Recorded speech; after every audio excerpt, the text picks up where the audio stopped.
हाँ बच्चों, अब इस रे डायग्राम के बाद देखो यूजेस मैं साथ साथ आप लोगों को रे डायग्राम के अंदर ही बताता जा रहा था। यूजेस का अगर आपके पास कभी क्वेश्चन आता भी है तो मोस्टली जो क्वेश्चन आते हैं वो आते किसके ऊपर है? एक तो हो गया जब हम ऑब्जेक्ट को कहां प्लेस करते हैं, इन्फिनिटी पे, तो यानी कि लाइट को क्या करने के लिए, एक जगह फोकस करने के लिए। दूसरा यूजेस कहां पर यूज होगा, जब पैरेलल बीम बनानी होती है, और लास्ट जब हमें इमेज को मैग्नीफाई करना होता है। अब यूजेस जो देखें तो uses torch, search light, vehicle, headlight, ताकि हमें क्या मिल सके, parallel beam of light. Object को कहां प्लेस करते हैं, एफ पे। डेंटिस्ट यूज करते हैं, ठीक है, मेकअप आर्टिस्ट यूज करते हैं, और शेविंग मिरर की तरह यूज किया जाता है। अब इट इज यूज एज फिर लार्ज कनकेव मिरर यूज होते हैं to use concentrate sunlight to produce heat in solar furnace, यानी कि कुकर। और इसे हम प्लेस कहां पर करेंगे, एफ पे, ताकि सारी की सारी लाइट क्या हो सके, एक जगह कन्वर्ज हो सके। अब नेक्स्ट आता है, अब हमारे पास क्या आता है, कन्वेक्स मिरर। पैरेलल बीम जा रही है, यहां पर जो पैरेलल बीम जाती है वो कहां से होकर जाती है, सेम पार्ट कि कहां से होकर जाएगी, फोकस से होकर जाएगी।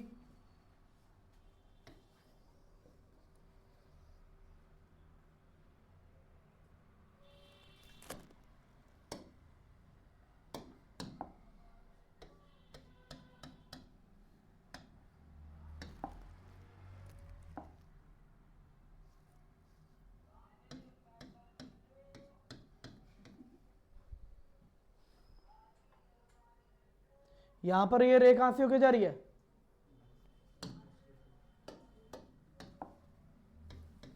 फोकस से, लेकिन यहां पर ये क्या हो रही है, यहां पे डाइवर्ज हो रही है। अब रे कहां से जा रही है, फोकस। तो जो रे फोकस से जाती है, देखो एक्चुअल में तो वो फोकस से नहीं जा रही, वो क्या हो जाती है, मिरर से टकरा के पैरेलल चली जाती है।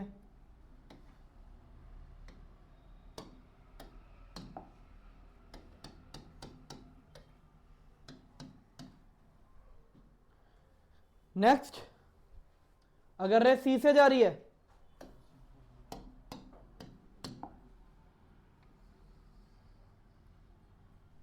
तो यहां पर क्या होगा, रे वापस कहां से जाएगी, सी से ही जाएगी। तो यहां पर जो पाथवे रहता है वो पाथवे क्या रहेगा, सेम रहेगा। सेम होने का रीजन क्या होता है, क्योंकि यहां पर भी आपका जो angle i equal to angle r कितना होता है, 0 डिग्री। उसके बाद अगर हम देखें, अगर रे कहां से आ रही है, पोल से, तो क्या होगा, पोल पे एंगल आर और एंगल आई। एक सेकंड बच्चों, ये यहां पर एरो उल्टे हो चुके हैं।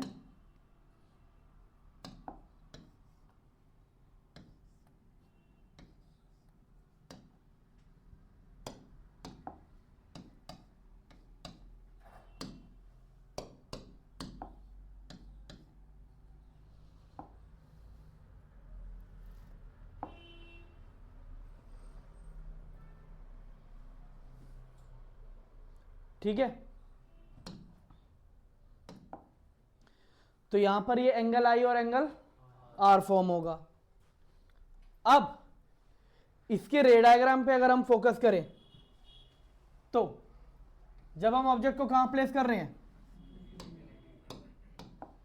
इंफिनिटी पर। याद रखिए मैंने आप लोगों को कौन केव में क्या बताया था, अगर पैरेलल बीम आती है तो पैरेलल बीम का मतलब क्या, सॉरी ऑब्जेक्ट इंफिनिटी पे रखा है तो क्या होगा,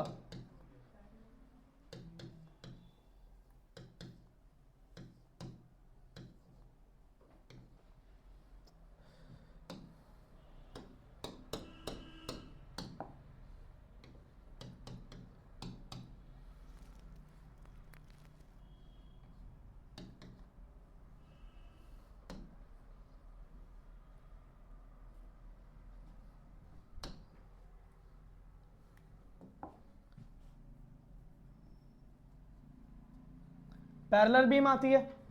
अब जब ये पैरेलल बीम आ रही है तो इसमें क्या होता है, ये रे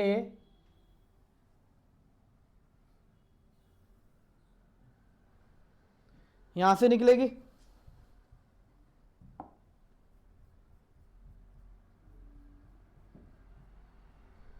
ठीक है। इमेज कहां पर बन रही है, अगर हम इमेज की बात करें तो इमेज हमारे को कहां पे मिलती है, एट एफ नेचर। अब कॉनकेव में हमारे को एक्चुअल इंटरसेक्शन देखने को मिला था, यहां पर रे एक्चुअल में इंटरसेक्ट तो हो ही नहीं रही, ये तो डाइवर्ज हो रही है। तो जब एक्चुअल इंटरसेक्शन ही नहीं हो रहा तो हमारे को इमेज का नेचर क्या देखने को मिलेगा, वर्चुअल एंड इरेक्ट। और साइज क्या देखने को मिलता है,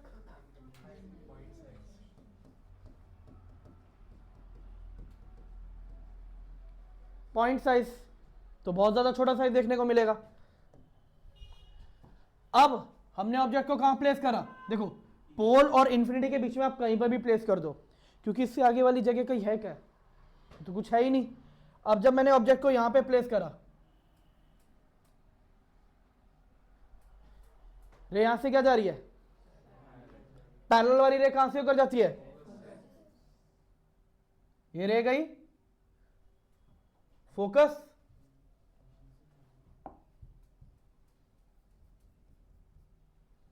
दूसरी रे कहां से लेकर जाऊंगा, दूसरी रे लेकर जाएंगे सेंटर ऑफ कर्वेचर से,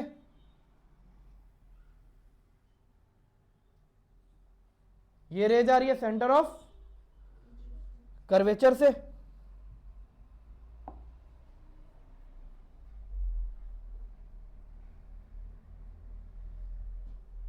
इमेज कहां पे बन रही है,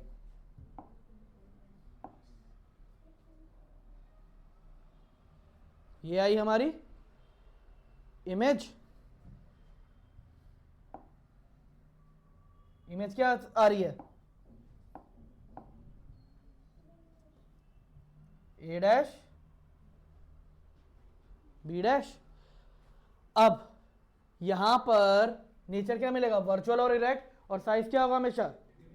इसके अलावा अगर आप ऑब्जेक्ट को यहां पर भी रखते हो, अगर इन केस मैं एक एग्जांपल लूं कि मैंने क्या करा, ये रहा मेरा ऑब्जेक्ट, देखो पहली वाली रे सेम उसी जगह से जाएगी, तो पैरेलल वाली एक मुझे बनाने की जरूरत नहीं है, मुझे सिर्फ और सिर्फ दूसरी ड्रॉ करने की क्या जरूरत है, जो सेंटर ऑफ कर्वेचर से जाएगी।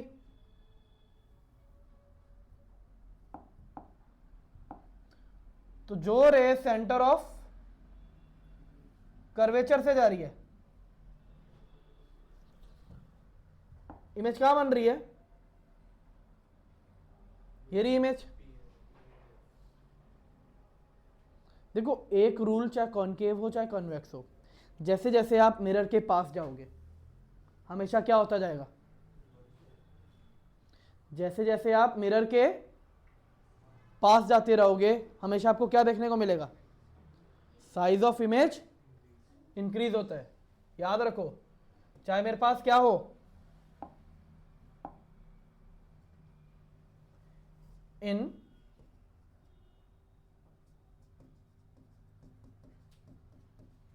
any type of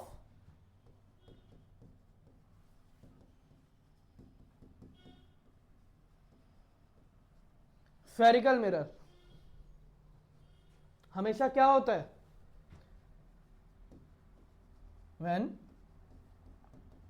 object goes near to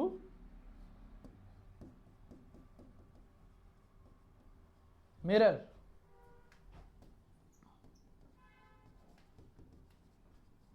जो साइज होगा हमेशा किसका, इमेज का, वो क्या होगा, ऑलवेज इंक्रीजेस, साइज हमेशा इंक्रीज होगा। आप यहां पे देख सकते हो साइज कंपैरिजन, पहले दूर था तो ये वाली इमेज थी, मैंने पास करा, अगर मैं और पास करूंगा साइज क्या होगा, देखो अगर कंपैरिजन करें, अगर मैंने मान लो ये रखा ऑब्जेक्ट को,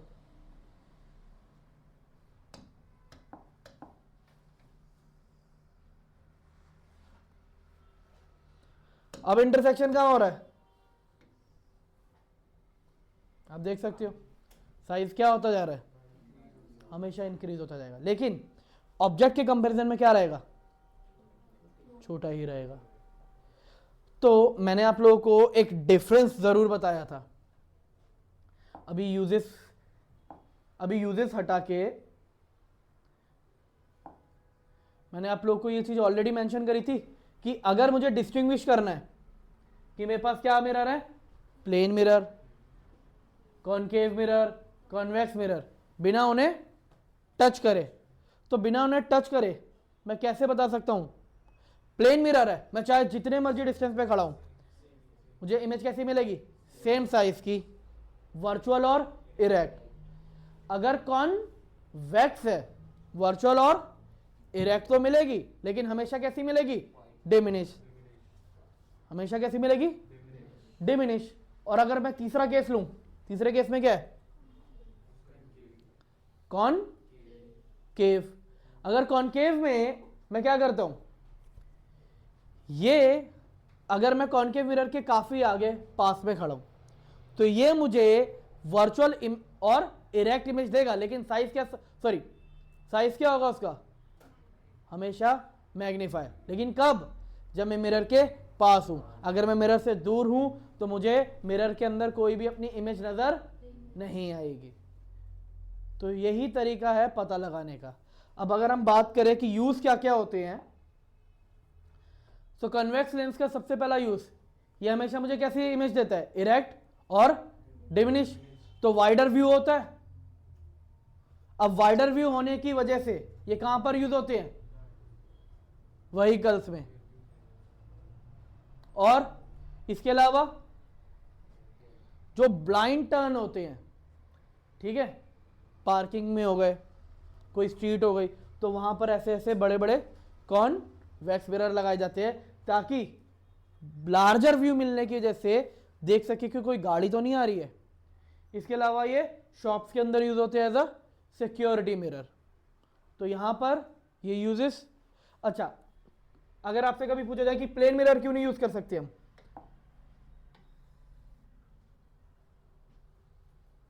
तो प्लेन मिरर का क्या है, क्यों, क्योंकि इसका जो व्यू होगा वो क्या होगा, छोटा, सेम होगा। मुझे तो छोटा व्यू चाहिए ना, ये मुझे लार्ज व्यू देगा ही नहीं, ये तो मुझे सेम साइज का व्यू देगा, और सेम साइज का व्यू होगा तो प्रॉपर कैप्चर नहीं हो पाएगा। तो इसके साथ हमारा रिफ्लेक्शन का पार्ट यहां पर एंड होता है, किसका, मिरर की इमेज फॉर्मेशन। अब आते हैं इसके साइन कन्वेंशन और न्यूमेरिकल वाला पार्ट जो यहां पे यूज होगा। देखिए, सबसे पहले अगर मैं साइन कन्वेंशन की बात करूं तो मिरर का साइन कन्वेंशन हमें लेना कैसे है, आप लोगों ने एक्सिस माननी है, ठीक है। ये क्या होता है, प्लस एक्स, ये क्या होता है, माइनस एक्स, ठीक है। ये क्या होता है, ये क्या हो जाएगा। अब अगर इधर कुछ भी है तो सब क्या होगा, उधर है तो। अब एक बात बताओ, कौन केव फोकल लेंथ कहां आती है, इस साइड या उस साइड, इस साइड, तो क्या लूंगा, कॉन्वेक्स में कहां आती है, उस साइड, तो क्या लूंगा। ऑब्जेक्ट को हमेशा कहां रखते हैं, मिरर के आगे और हमेशा लेफ्ट साइड पे। तो अगर मेरा ऑब्जेक्ट हमेशा कहां पर प्लेस हो रहा है, लेफ्ट साइड पे, तो डिस्टेंस ऑफ ऑब्जेक्ट को हम हमेशा क्या मान के चलते हैं, देखो ये मेरा क्या है, ये क्या है, u, और u हमेशा कौन सी साइड पर आता है, लेफ्ट साइड पे आता है। अब अगर ये हमेशा लेफ्ट साइड पे आ रहा है तो ऑब्वियस सी बात है u को हम हमेशा क्या लेने वाले, नेगेटिव। बट अगर मैं इसकी बात करूं, ये क्या है,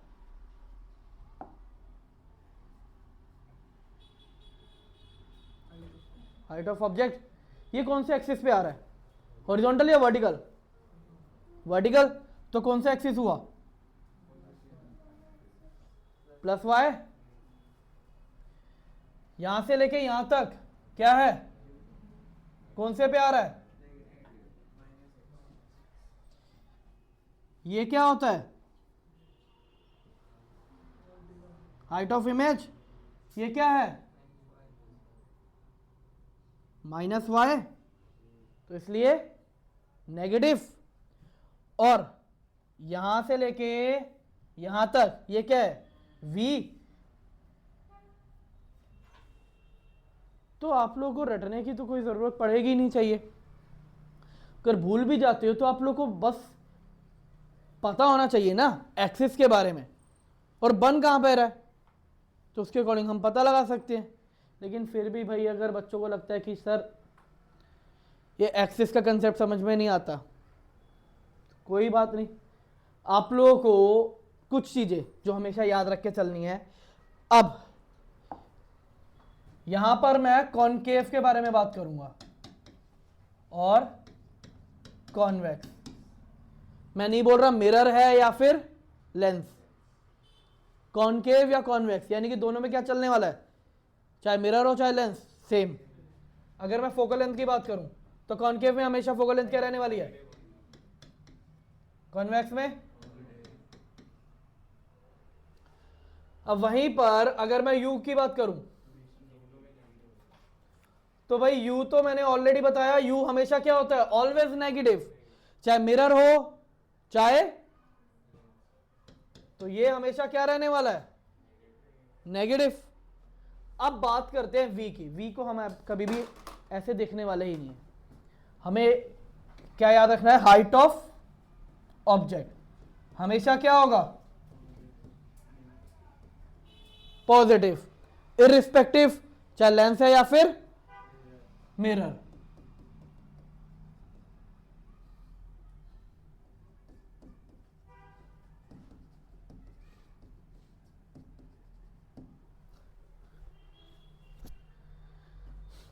अब मैं मिरर के अकॉर्डिंग से इस वर्ड से स्पेसिफाई करूंगा, यह चीजें हमेशा क्या रहने वाली है, फिक्स।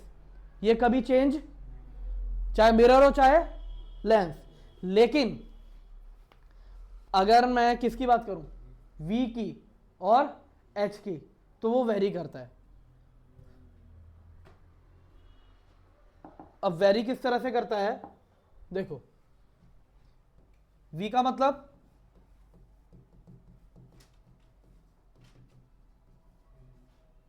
पोजीशन ऑफ इमेज, यानी कि मुझे इमेज की पोजीशन बतानी है।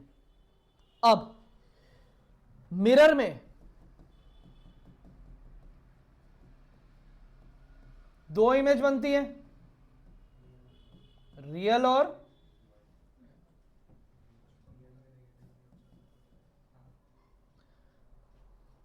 देखो रियल और वर्चुअल मुझे किस चीज की वैल्यू देंगे, V की।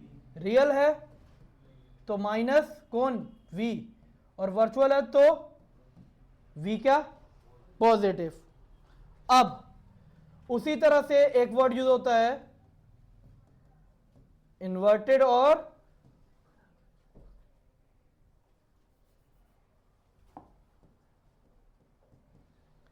इरेक्ट। अगर मैं इन्वर्टेड की बात करूं तो इन्वर्टेड में क्या होगा, हमेशा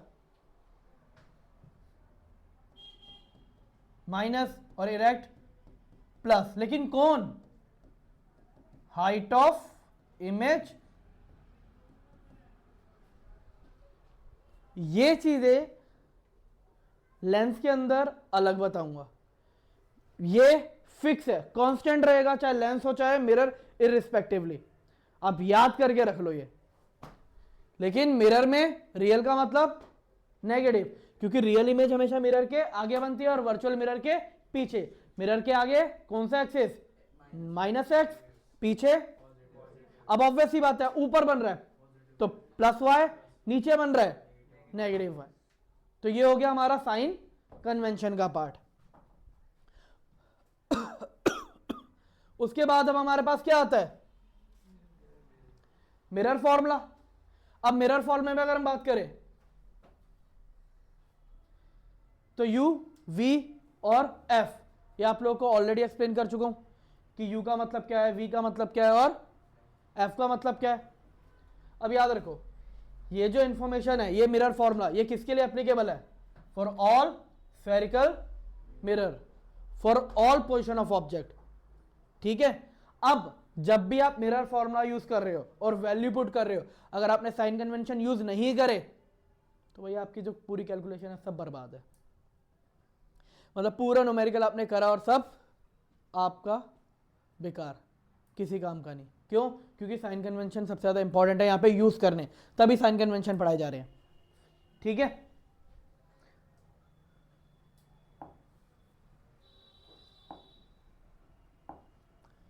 अब इसके बाद क्या आता है? मैग्निफिकेशन। मैग्निफिकेशन का मतलब क्या है? ये मुझे रेशो बताता है। किस चीज की रेशो?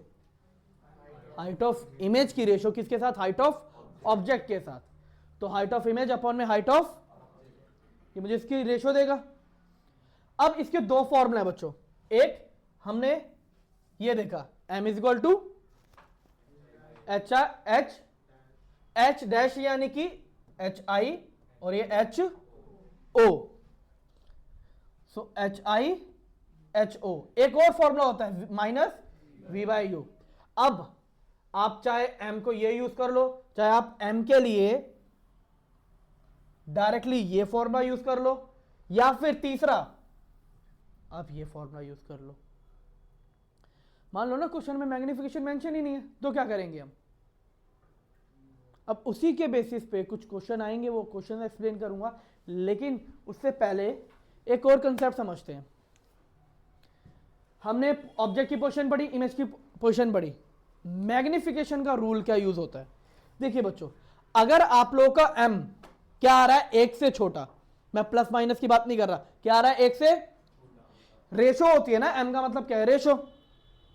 अगर m इक्वल टू 1 आ रहा है तो साइज क्या है? सेम। कौन सा मिरर है जो सेम साइज की इमेज प्रोड्यूस करता है? कॉनकेव और प्लेन, कॉनकेव और, अब प्लस का मतलब क्या होता है? वर्चुअल। माइनस का मतलब, अब अगर आप लोगों के पास क्वेश्चन आता है, ध्यान से सुनना,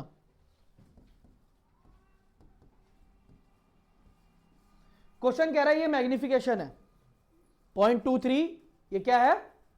मैग्निफिकेशन प्रोड्यूस हुआ। ठीक है, बताओ कौन सा मिरर रिस्पॉन्सिबल है और ऑब्जेक्ट की पोजीशन क्या है? अब हम कैसे आइडेंटिफाई करें? अब आओ तरीका समझते हैं। पहला मैं प्लस देखूंगा, प्लस मुझे क्या बता रहा है? चलो एक चीज पता चली कि नेचर क्या आ रहा है?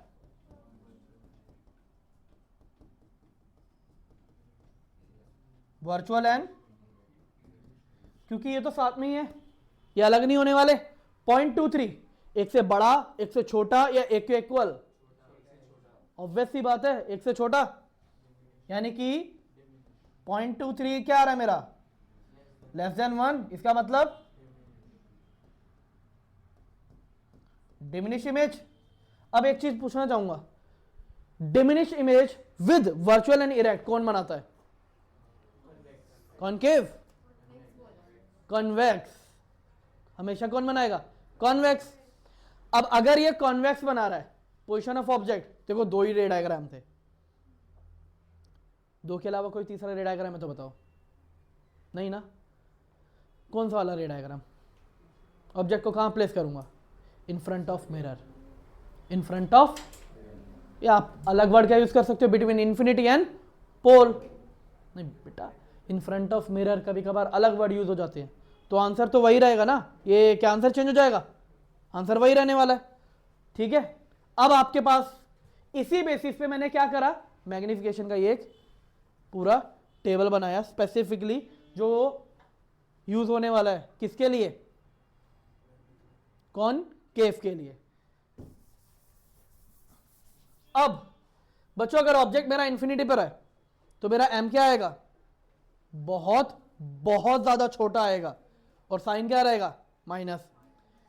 इन सारे केसेस के अंदर साइन क्या रहने वाला है? ओके, अगर आपके पास क्वेश्चन आ रहा है, क्या मतलब है इसका? ऑब्जेक्ट कहां पर होगा? ऑब्जेक्ट होगा मेरा सी पर, मिरर। अब समझते हैं माइनस का मतलब, अब ये तो याद ही हो चुका होगा। 1 देखो रेशो क्या आ रही है? सेम। कब? मतलब 1 का मतलब क्या होता है कि साइज ऑफ इमेज और साइज ऑफ ऑब्जेक्ट क्या है? और ऐसा कब होता है?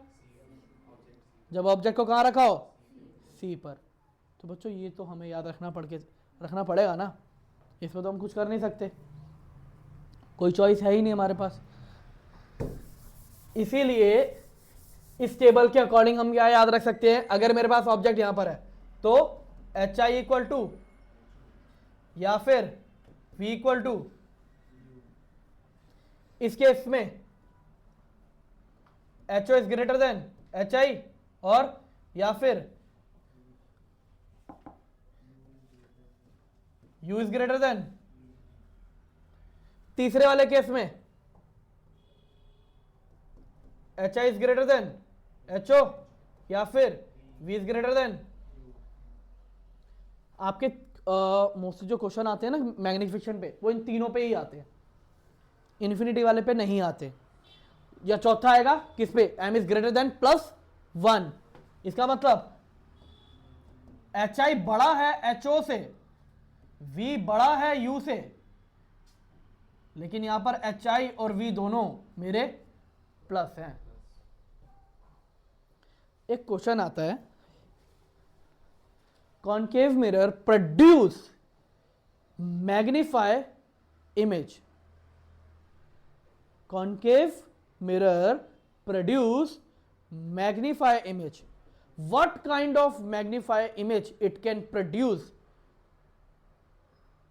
Differentiate them and where should object be placed? मैं दोबारा बता रहा हूं क्वेश्चन है कि कॉनकेव मिरर कौन सी इमेज बनाता है? मैग्नीफाई। कितनी तरह की मैग्नीफाई इमेज बना सकता है, और वो मैग्नीफाई इमेज बनाने के लिए आप ऑब्जेक्ट को कहां पर रखोगे? कितनी तरह की मैग्नीफाई इमेज बना रहा है? 2। क्या क्या? वर्चुअल, इरेक्ट और रियल। अब बच्चों एक बात बताओ, वर्चुअल इरेक्ट आ रही है और रियल। वर्चुअल इरेक्ट कहां पे रखूंगा ऑब्जेक्ट को? पोलर फोकस के बीच में, करेक्ट बोल रहा है बेटा। और अगर रियल और इन्वर्टेड, कहां रखूंगा ऑब्जेक्ट को? Between C and F. समझ गए? तो इससे रिलेटेड पार्ट आएगा। अच्छा, इसमें जो मेंशन नहीं है वो ये है, m इज इक्वल टू +1 कौन प्रोड्यूस करता है?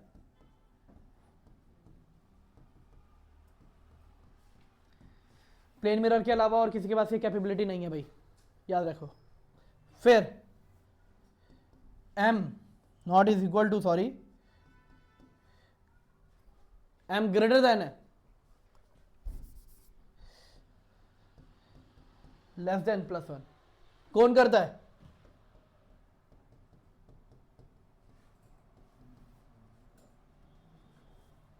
Convex mirror. ठीक है, ये 2 केस हैं मैग्निफिकेशन के साथ हमारा, ये वाला पूरा का पूरा कंसेप्ट। एंड पूछो क्वेश्चन, क्या बोला गया पहले क्वेश्चन में?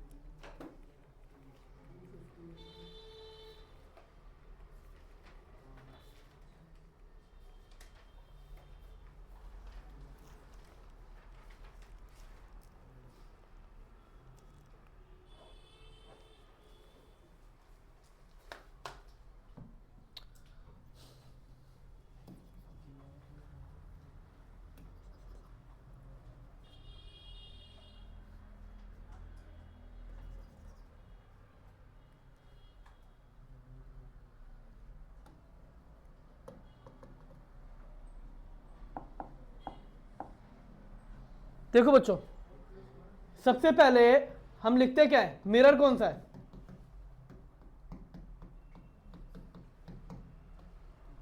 मिरर है कॉन्वेक्स। आप लोगों का सबसे पहला काम होता है गिवन लिखना, और मैंने लिखा सबसे पहले मिरर। ओके, क्या क्या चीज गिवन है? रेडियस ऑफ कर्वेचर आर कितना है? 3 मीटर। फोकल लेंथ का फॉर्मूला क्या होता है? r/2 कितना हो जाएगा? कितनी वैल्यू आ गई मेरे पास? ये 3/2 मीटर। ठीक है, हम इसे डेसिमल में नहीं लेंगे, कैलकुलेशन क्यों मुश्किल करे डेसिमल में लेके। ओके, अगर बस उसके पीछे लोकेटेड है 5 मीटर पर, यानी कि u कितना?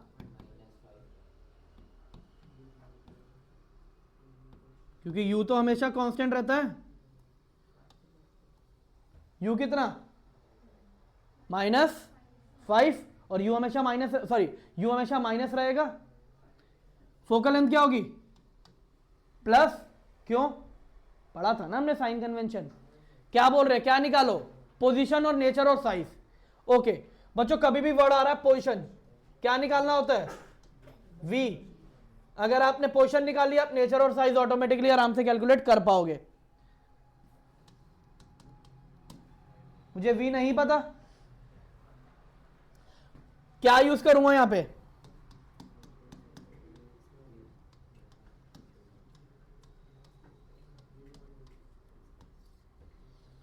हम यूज करेंगे मिरर फॉर्मूला। मिरर फॉर्मूला क्या होता है? 1/f is equal to 1/v plus 1/u।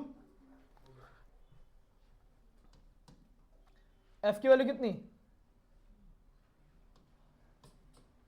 3/2 is equal to v की वैल्यू कितनी? v तो मुझे पता ही नहीं, निकालना है। फिर प्लस u की वैल्यू कितनी? -5। 2 पर चला जाएगा, क्या होगा ये? 2/3 equal to 1/v plus, sorry ये माइनस हो जाएगा 1/5। -1/5 को उधर लेके जाऊंगा, क्या हो जाएगा? Automatically plus. तो 1/5 plus 2/3 equal to 1/v। Cross multiply करूंगा, 3 इधर आएगा, 3 इधर मल्टीप्लाई, 5 इधर मल्टीप्लाई, प्लस 10 और 5 को 3 से मल्टीप्लाई 15। ये आ गया 13 अपॉन में 15 इक्वल टू 1/v। v की वैल्यू आ जाएगी 15/30। कैलकुलेट करोगे, वैल्यू हो जाएगी 1.15 मीटर प्लस। अब अगर यहां पर डेसिमल में नहीं लिखा तो आधे नंबर कटेंगे, क्योंकि तुम 10th क्लास के अंदर हो, 5th क्लास के अंदर नहीं। ओके, यहां पे मैंने v की वैल्यू निकाल ली, लेकिन यहां पर मुझे बोल रहे साइज भी निकालो, लेकिन साइज ऑफ इमेज ऑब्जेक्ट तो गिवन ही नहीं है, तो मैं साइज कैसे निकालू? मैग्निफिकेशन निकाल के m इज इक्वल टू, अब मैं -v की वैल्यू जो यूज करूंगा वो यूज करूंगा 15/13 -15 अपॉन में 1, क्या हो जाएगा ये? -15 इंटू 1 अपॉन में 13 इंटू -5, माइनस से माइनस कटा, ये 1 और ये 3, आंसर कितना आ जाएगा? 0.23। साइन क्या आ रहा है? प्लस। पहले भी प्लस आ रहा था, v अगर प्लस, क्या पढ़ा था? v अगर प्लस आता है तो देखो ये क्या आ गया आपका? साइज। ये क्या आई?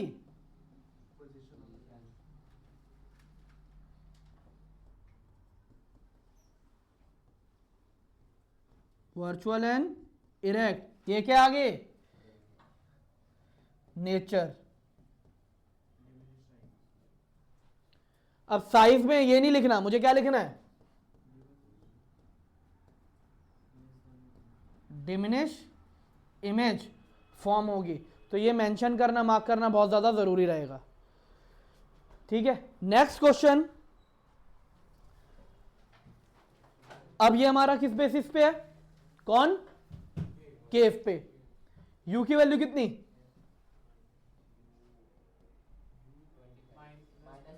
माइनस, तो फिर ये 4 सेंटीमीटर क्या है, an object 4 centimetre in size, size मतलब हाइट, तो height of image, sorry height of object कितना आ गया,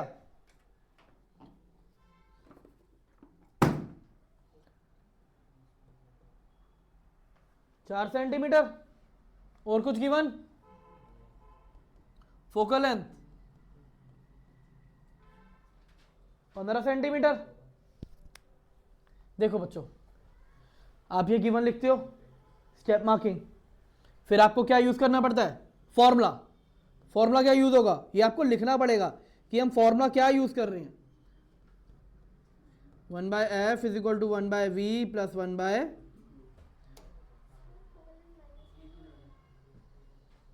अब बच्चों एक चीज हमने क्या मेंशन नहीं करी, मिरर कौन सा, कॉनकेव मिरर। अब कॉनकेव मिरर है, अब हम यूज करेंगे साइन कन्वेंशन, क्योंकि क्या अगर मैं बिना साइन कन्वेंशन के यूज करूंगा क्या क्वेश्चन करेक्ट होगा, नहीं। तो हाइट ऑफ ऑब्जेक्ट क्या है, हाइट ऑफ ऑब्जेक्ट प्लस या माइनस, ये तो हमें याद रखना है, हाइट ऑफ ऑब्जेक्ट हमेशा प्लस रहेगी, यू हमेशा माइनस रहेगा, और फोकल लेंथ क्या होती है इसकी, तो 1 में माइनस 15 इज इक्वल टू 1 में v प्लस 1 में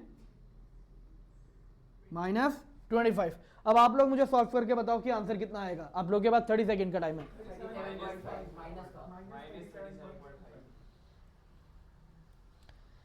75/2,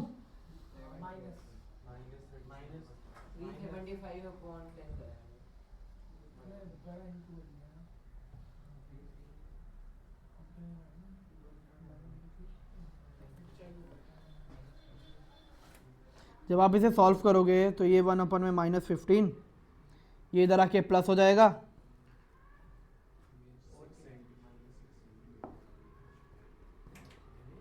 one by 25 is equal to 1/v।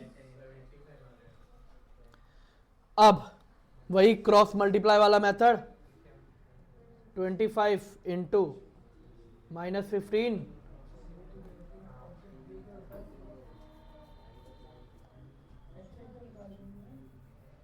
Sorry 25 plus minus 15 into minus 15 into 25 is equal to 1/v, ये आ जाएगा 10 अपॉन में माइनस 15 इंटू 25। मुझे समझ नहीं आता, तुम लोग एलसीएम लेके पूरा वो करके फिर कैलकुलेट करके फिर काटा पीटी करते हो, वो करने की ज़रूरत है ही क्या। अगर मैं कैलकुलेशन, मुझे यहाँ पर कौन से आंसर निकालने के तुम्हारे को मार्क्स मिल रहे हैं, स्टेप मार्किंग में सिर्फ कैलकुलेशन शो करनी है ना, तो यहाँ पे किसने बोला कि पूरा उसे कैलकुलेट करो फिर उसे दोबारा पहले से मल्टीप्लाई करा फिर उसे दोबारा काटने बैठते हो तुम लोग।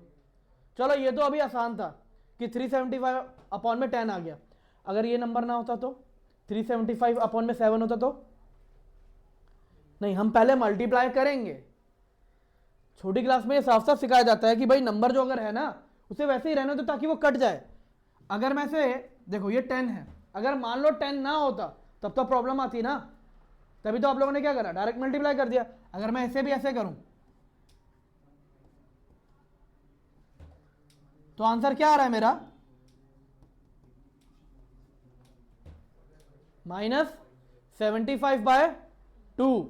पता है ये आंसर निकालने के लिए इसलिए बोलता हूं ताकि तुम्हारे लिए आगे वाली कैलकुलेशन इसके बाद एक और भी है उसमें आसानी होगी। बताता हूं कैसे। आप लोग यहां पर तो आंसर लिख दो, क्या आंसर आ रहा है, सेंटीमीटर, ये आंसर लिख दो, लेकिन यूज इसे करोगे इस वैल्यू को। ओके, अब अगला क्या निकालना है, साइज ऑफ इमेज।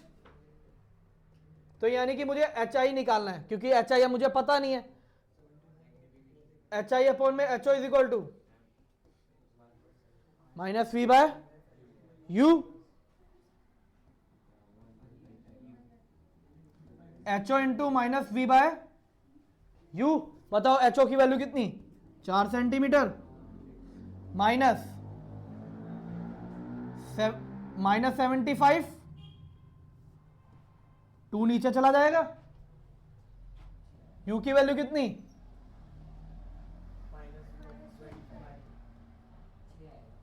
माइनस से माइनस कटा। अब जरा देखना 1 3 1 2 क्योंकि ये वाला माइनस नहीं कटा था, माइनस माइनस का मतलब यहां पर और माइनस यहां पर भी, तो नेचर क्या आ गया। मैं नेचर लिख नहीं रहा, सिर्फ बता रहा हूं अभी, रियल एंड इन्वर्टेड। अब देखो कैलकुलेशन में तुम 37.5 लो, फिर उसे 375 अपॉन में 10 लो। जितने ज्यादा बड़े नंबर उतनी कैलकुलेशन में दिक्कत तुम्हारे को ही होगी। आसान नंबर रहते तो आसान होता है, लेकिन अगर नंबर तुम्हारे लिए और मुश्किल आ जाए इलेक्ट्रिसिटी जैसे वाले पार्ट में, तो क्या करोगे बच्चों।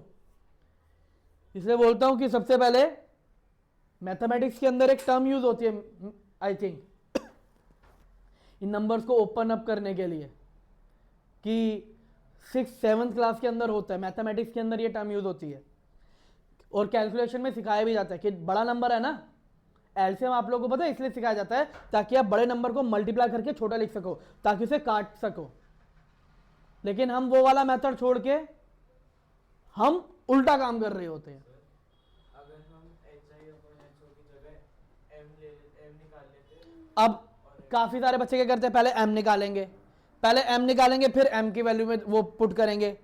कितने मेथड, कितनी बार काम करना पड़ गया, 2 बार। यहां पर एक ही बार ही होता है, क्योंकि यहां पर फॉर्मूला मेंशन करा था। ये फॉर्मूला भी यूज कर सकते हो, लेकिन अगर जिसने 2 बार करना है भाई 2 बार कर सकते हो।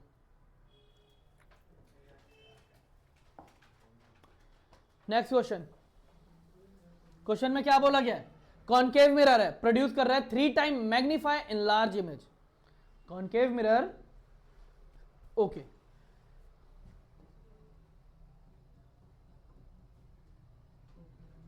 कौन सा मिरर है, स्टेटमेंट पे ध्यान दे, क्या स्टेटमेंट है,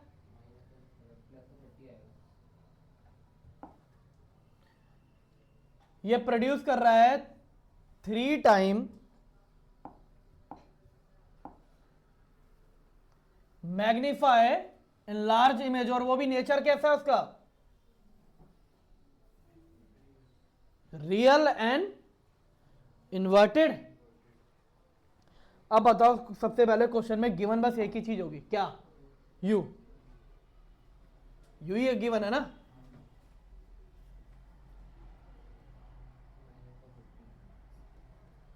फोकल लेंथ पता नहीं, वी पता नहीं, मैग्निफिकेशन भी गिवन है। मैग्निफिकेशन कह रहे हैं, मैग्निफिकेशन कितना है, 3। जितना टाइम बोला जाएगा, 3 बोल रहे, अगर बोलते हाफ तो आप क्या लिखते, 1/2। अब नेचर बता रहे हैं, देखो नंबर आपने लिख दिया, अब नेचर आपको बताएगा क्या है, प्लस लगाना है या। अब मान लो अगर खाली मैग्नीफाई इमेज बोला था, ना रियल ना वर्चुअल, तो क्या करते, फिर दोनों करने पड़ते। और ये बोर्ड में क्वेश्चन आया हुआ भी है, दोनों बार करना पड़ा है, एक बार -3 लेके और एक बार +3 लेके। Okay, m equal to -3। देखो याद रख लो, जो भी नंबर आएगा, जो भी यहां पर क्या बोल रहे हैं, ये जो मेरा नंबर होगा, ठीक है, ये नंबर हमेशा किसके इक्वल होता है, ये होता है m। हाफ बोल रहे तो हाफ, 10 बोल रहे तो 10, 0.23 बोल रहे तो 0.23, ठीक है। m का फॉर्मूला -v/u, बच्चों वैल्यू पुट करो, -3 is equal to -v upon में -10, v की वैल्यू कितनी आ गई,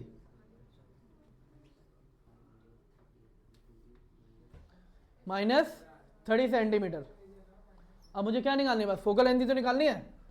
1/f is equal to 1/v plus 1/u।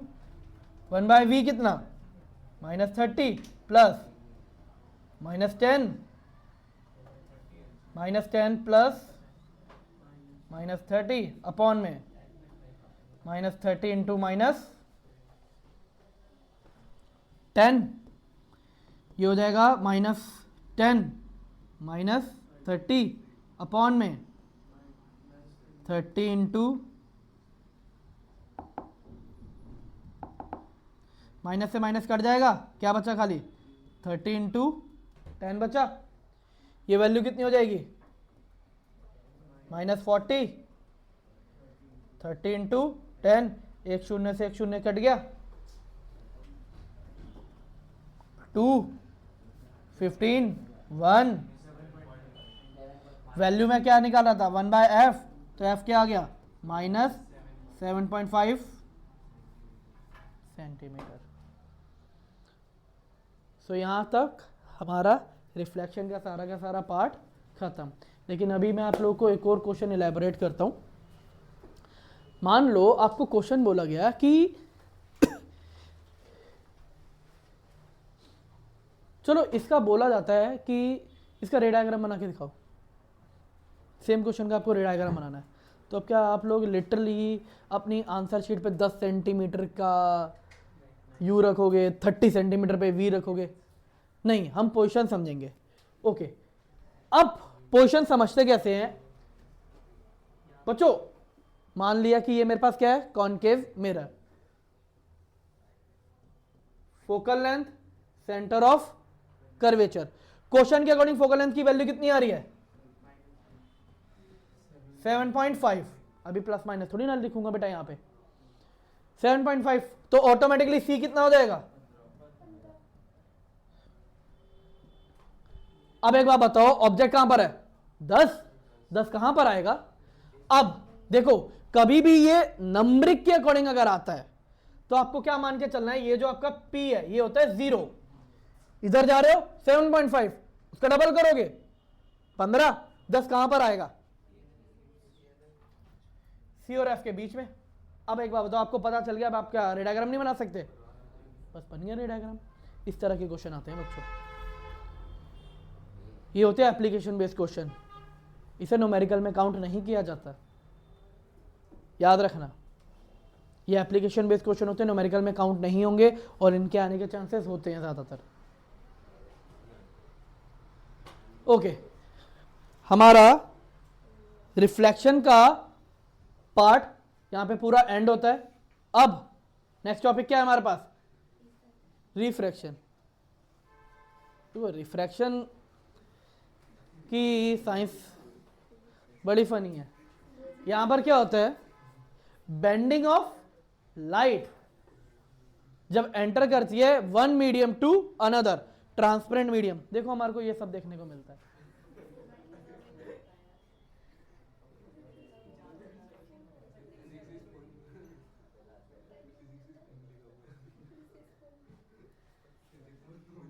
ये देखो,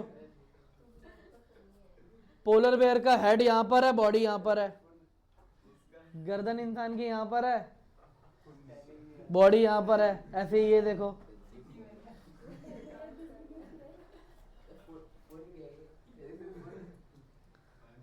इसके अलावा कुछ एग्जांपल हमारे पास क्या होते हैं, जैसे bottom of swimming pool appear higher.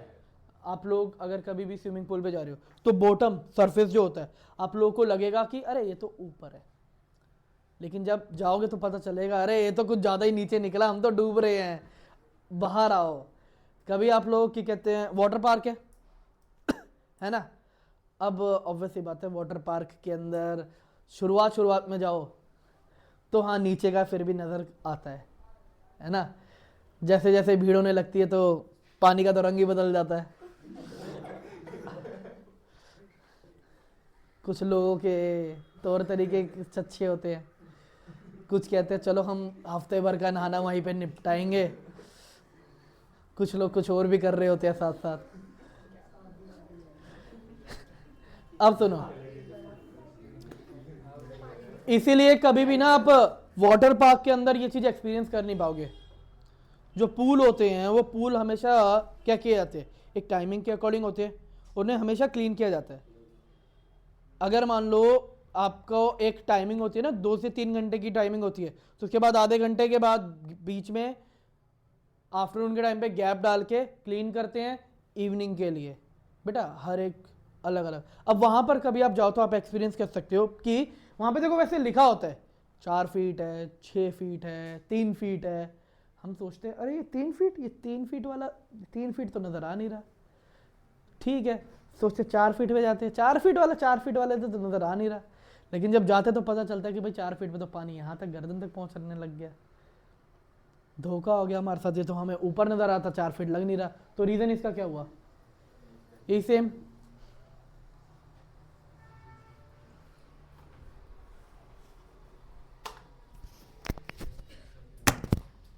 क्या दिक्कत परेशानी है, क्या दिक्कत परेशानी है, नहीं बता दे क्या दिक्कत परेशानी है।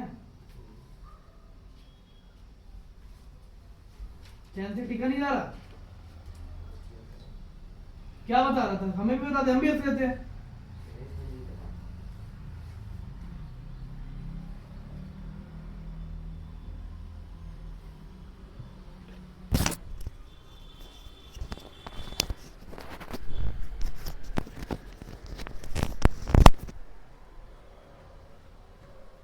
नेक्स्ट एग्जांपल बच्चों हमारे को क्या देखने को मिलता है, जैसे पेंसिल है, पेंसिल को पानी में रखते हैं, पेंसिल कैसी नजर आती है, टेढ़ी नजर आती है, बैंड होती नजर आ रही है। अगर लेमन को प्लेस करें तो लेमन कैसा होगा, वो ना बड़ा नजर आएगा। अगर इतना सा लेमन रखा है तो वो इतना बड़ा नजर आएगा। और इसके अलावा अगर जैसे बुक है उसके ऊपर वाटर ड्रॉपलेट गिर जाए तो वाटर ड्रॉपलेट की वजह से उसका साइज कैसा नजर आता है, बड़ा। इवन आप लोग पता क्या, अगर यहाँ पर एक जैसे ये लेटर है, आप पानी का गिलास रखो खाली तो आपको ये ऐसा नज़र आएगा, लेकिन जैसे इसमें पानी डालोगे आप इसे रीड ही नहीं कर पाओगे, क्योंकि लाइट की रिफ्रैक्शन की वजह से इनकी शेप ही चेंज हो जाएगी। अब बात करते हैं इफेक्ट क्या क्या होते हैं रिफ्रैक्शन के। अगर हम रिफ्रैक्शन के इफेक्ट को देखें तो इफेक्ट क्या क्या है, जो पोजीशन होती है वो क्या होती है, अपीयर हायर। दूसरा ऑब्जेक्ट क्या होगा, अपीयर टू बी बेंड। तीसरा ऑब्जेक्ट क्या होगा, अपीयर बिगर। और लास्ट ऑब्जेक्ट क्या होगा, राइज, थोड़ा ऊपर नजर आएगा, ठीक है। तो ये साथ साथ एग्जाम्पल के साथ साथ क्या हो गए, इफेक्ट ऑफ रिफ्रैक्शन। अब रिफ्रैक्शन होता क्यों है, देखो बच्चों, कॉज ऑफ रिफ्रैक्शन का मतलब क्या है, क्यों हो रहा है ये, change in the speed of light in different medium.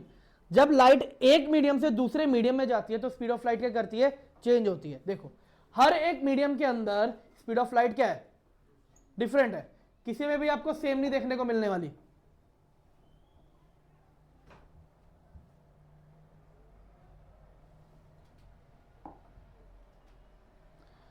आप देख सकते हो एयर में कितनी है, और किलोमीटर पर सेकंड है वो, मीटर पर सेकंड नहीं है, याद रखना। एयर में कितनी स्पीड है, 3 लाख। आइस के अंदर 2,29,000। लिक्विड वाटर के अंदर 2,26,000। वेजिटेबल ऑयल में 2,04,000। ग्लास के अंदर 1,97,000। रूबी के अंदर 1,70,000। और सबसे कम किसमें देखने को मिल रही है,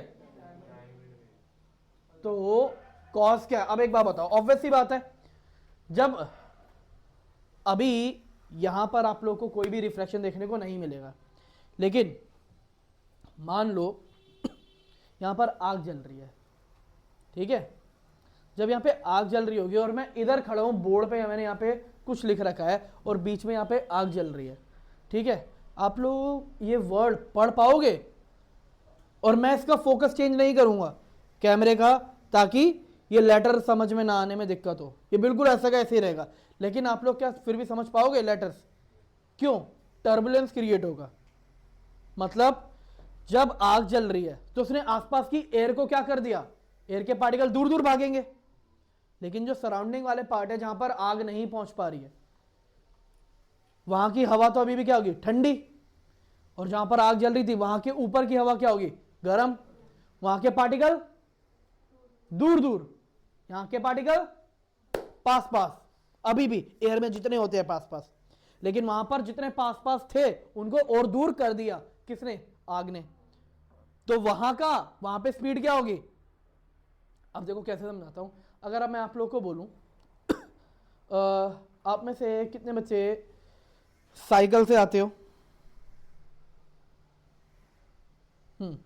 बेटा अगर मान लो आपको जो रोड है बिल्कुल पूरा खाली मिले, क्या करोगे?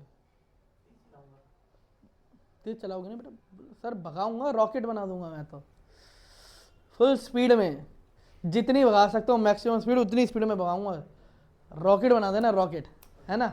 लेकिन अगर वहीं पर बेटा कोई रैली निकल रही हो, और अभी जैसे इलेक्शन चल रहे हैं, रैली निकल रही हो और रोड ब्लॉक है, फिर भाई साहब आपको ना है या हट, निकलने तो भैया, मैं ट्यूशन के लिए लेट हो रहा हूँ, सर ने डांटेंगे, जाने दो मुझे, तब स्पीड क्या होगी?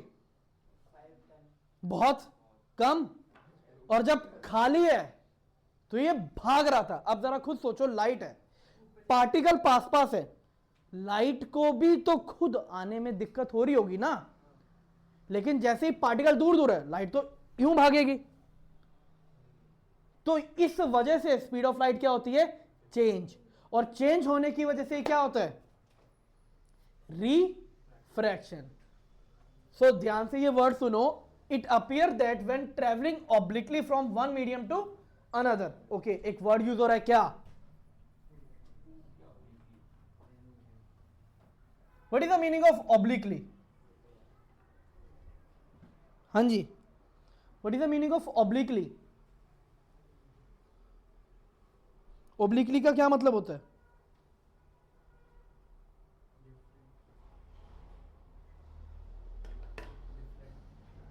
डिफ्रैक्ट। ऑब्लिकली का मतलब होता है कि जैसे मान लीजिए कि ये एक,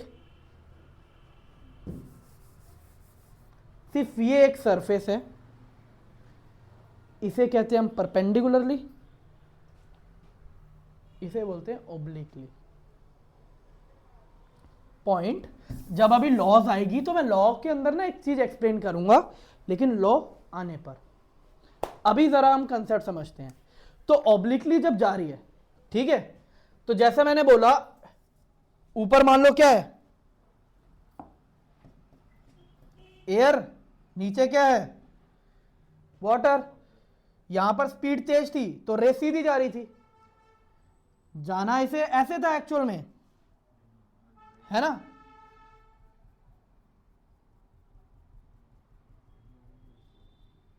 जाना तो इसे ऐसे था एक्चुअली में, बट ये क्या होगा? यहां से ये बैंड हो गई।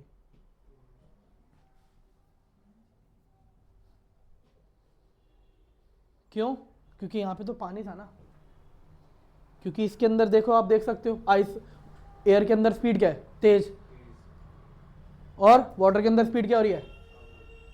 तो उसका पाथवे जो सीधा जाना था वो मुड़ता जाएगा। क्यों? आगे पढ़ेंगे। और इस पूरे फिनोमिना को हम क्या बोलते हैं? रिफ्रैक्शन। अब लॉज ऑफ रिफ्रैक्शन क्या आती हैं? लॉज ऑफ रिफ्रैक्शन के लिए एक नाम भी यूज होता है, अगर आप लोगों को पता हो, Snell's law. Law of reflection क्या कहती है, अगर एक रे किसी भी मीडियम के सरफेस से पास हो रही है तो जिस पॉइंट से पास होती है, पॉइंट ऑफ इंसिडेंट रे आ रही है, incident ray, point of incident पे अगेन वही सेम चीज, नॉर्मल ड्रॉ करूंगा 90 डिग्री का एंगल, तो नॉर्मल और इंसिडेंट रे के बीच में जो एंगल बनता है क्या होता है, एंगल आई।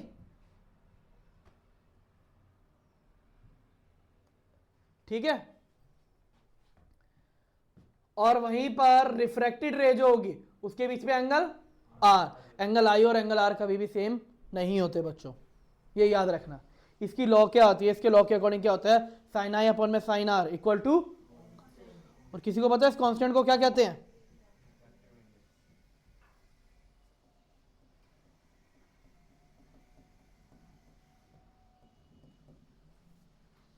ये कहलाता है रिफ्रैक्टिव इंडेक्स।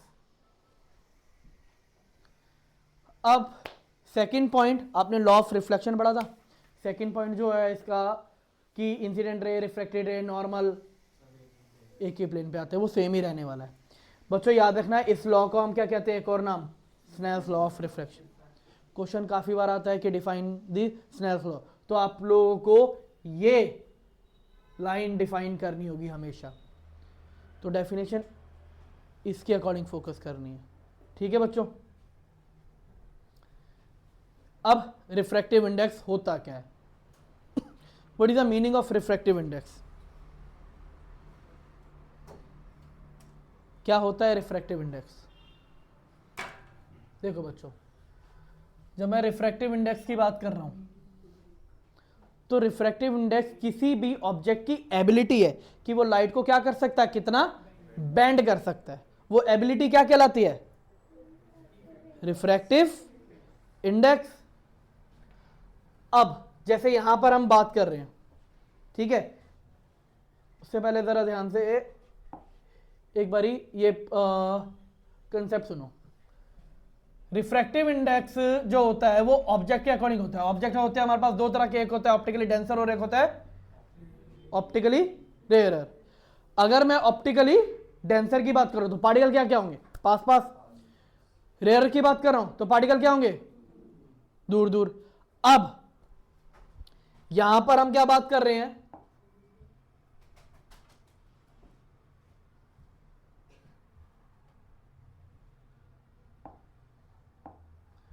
बच्चों रे यहां पे कहां से पास हो रही है, रेयर से। तो जब रे कहां जा रही है, रेयर से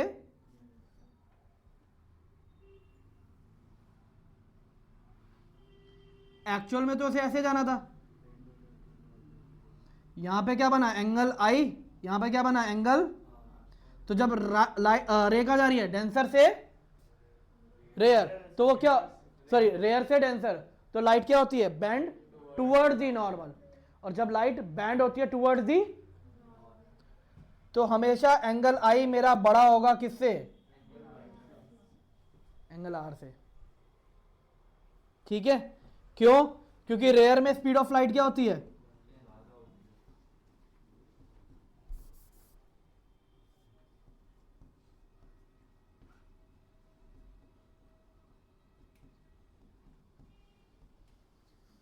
और यहां पर लोअर। और वहीं पर अगर मैं दूसरा केस देखूं, जब डेंसर से रेयर जा रहे हैं तो यहां पर क्या हो रहा है, यहां पर ये एंगल आई और ये आपका एंगल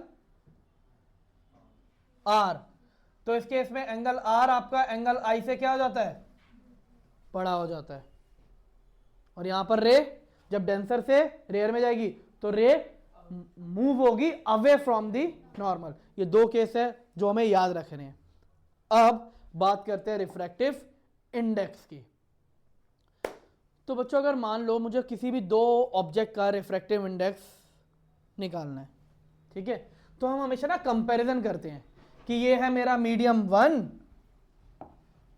और दूसरा वाला मेरा मीडियम, मुझे उन दोनों को कंपेयर करना है।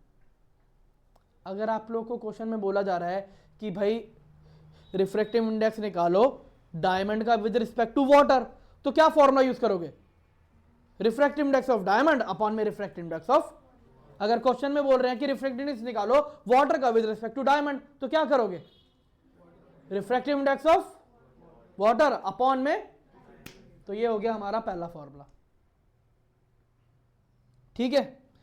हाँ, लेकिन अभी तक रिफ्रैक्टिव इंडेक्स है क्या, मैं पहले भी आगे चला गया था, अभी भी आपको डायरेक्ट फॉर्मूला बता दिया। रिफ्रैक्टिव इंडेक्स है क्या, ये किसी भी ऑब्जेक्ट की एबिलिटी है कि वो लाइट को कितना क्या कर सकता है, बैंड कर सकता है।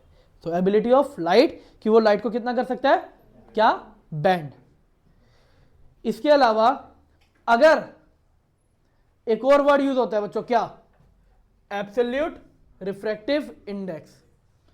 अगर मेरे पास मीडियम 1 कौन है, वैक्यूम या फिर एयर, और मीडियम 2 कुछ और है, ठीक है, तो यहां पर हम क्या इसे यूज करते हैं, एब्सोल्यूट रिफ्रैक्टिव इंडेक्स।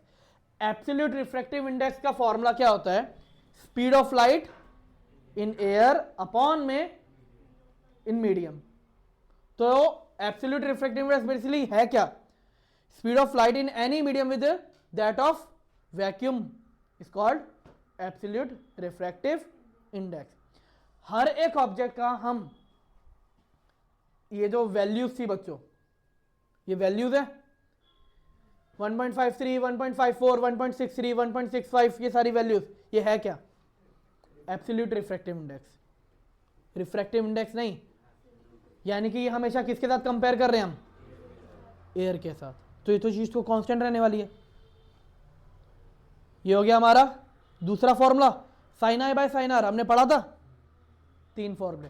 तो रिफ्रैक्टिव इंडेक्स के देखो 3 फॉर्मूले यूज होंगे आपके पास। क्वेश्चन अगर आता है, आपको एंगल आई और एंगल आर की वैल्यू दे रखी है, तो आपको बस ट्रिग्नोमेट्री आती है, साइन आई और साइन आर निकालना है। साइन 60 की वैल्यू कितनी होती है, साइन 40 की,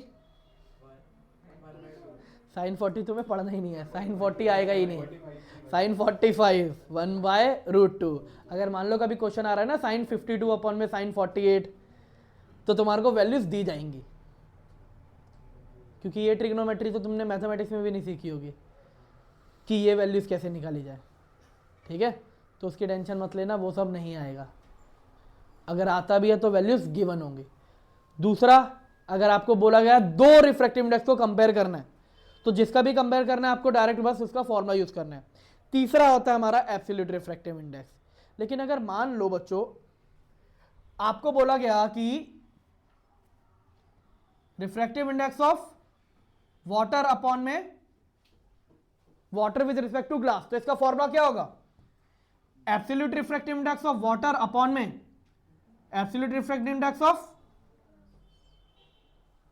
अब इसका फॉर्मूला क्या होता है, speed of light in air upon में वेलोसिटी इन वाटर अपॉन में ग्लास। अब एक बात बताओ, ऑटोमेटिकली यहां पे सी से सी कटेगा या नहीं, लेकिन वीजी कहां चला जाएगा और वीडब्ल्यू कहां जाएगा। तो जरा कंपैरिजन देख लो, अगर स्पीड का न्यूमेरिकल में आ जाए तो स्पीड में क्या हो जाएगा, रेसिप्रोकल, उल्टा हो रहा है। अगर मान लो आपके पास क्वेश्चन है, ध्यान से सुनना, speed of light in glass is 2 × 10⁸, ठीक है, 2 × 10⁸। आप लोग चाहे वैल्यू लिख भी सकते हो, मैं आपको कैलकुलेशन भी मेंशन करूंगा। Speed of light in glass कितनी है, 2 × 10⁸। और ये जो रिफ्रैक्टिव इंडेक्स है वाटर का विद रिस्पेक्ट टू ग्लास, वो आपको मेंशन है 0.88। 0.88। बताओ स्पीड ऑफ लाइट वाटर के अंदर कितनी होगी। अब आप लोग के पास 2 तरीके, ठीक है, या तो क्या करो, रिफ्रैक्टिव इंडेक्स वाटर का निकालो, लेकिन ग्लास का भी नहीं पता मुझे, लेकिन हाँ ग्लास की क्या पता है, स्पीड पता है। तो मैं, काफी सारे बच्चे देखो करते क्या चीज गिवन थी, वेलोसिटी ऑफ ग्लास 2 इंटू 10⁸ बच्चे क्या करते हैं, वो निकालते हैं refractive index of glass, formula C/V, 3 into 10⁸ upon में 2 इंटू 10⁸, डायरेक्ट वैल्यू आ जाएगी 1.5। फिर बच्चे करेंगे क्या कि रिफ्रैक्टिव इंडेक्स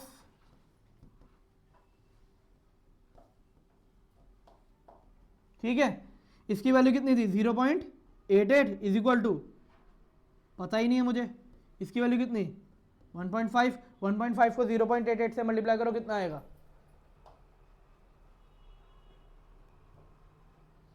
1.33।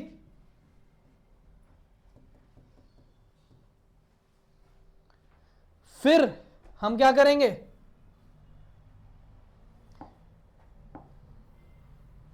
इस वैल्यू से हम यूज करेंगे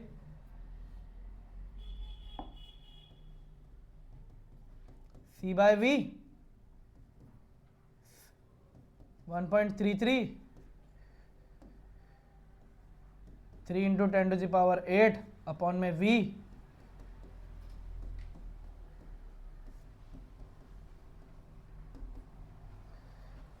थ्री को डिवाइड करो 1.33 से कितना आएगा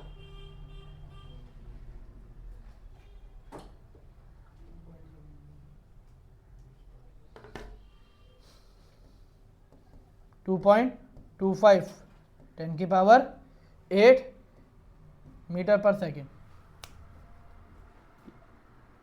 लंबा मेथड, अब देखो shortcut, refractive index of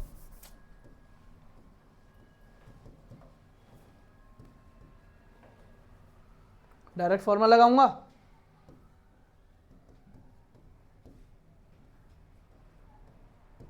value कितनी 2 इंटू 10⁸ अपॉन में 2 को डिवाइड करो 0.88 से कितना आएगा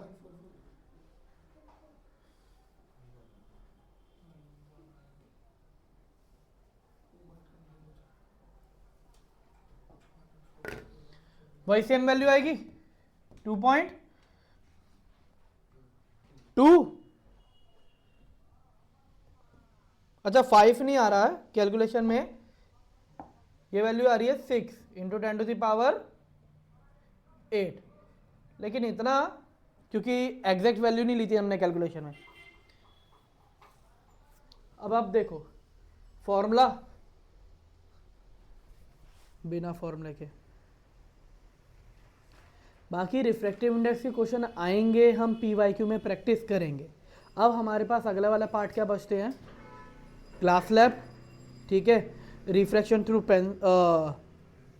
पेंसिल और फिर लेंस। ये वाला टॉपिक हम नेक्स्ट क्लास के अंदर कवर अप करेंगे। अभी वाली क्लास यहीं पे एंड करते हैं।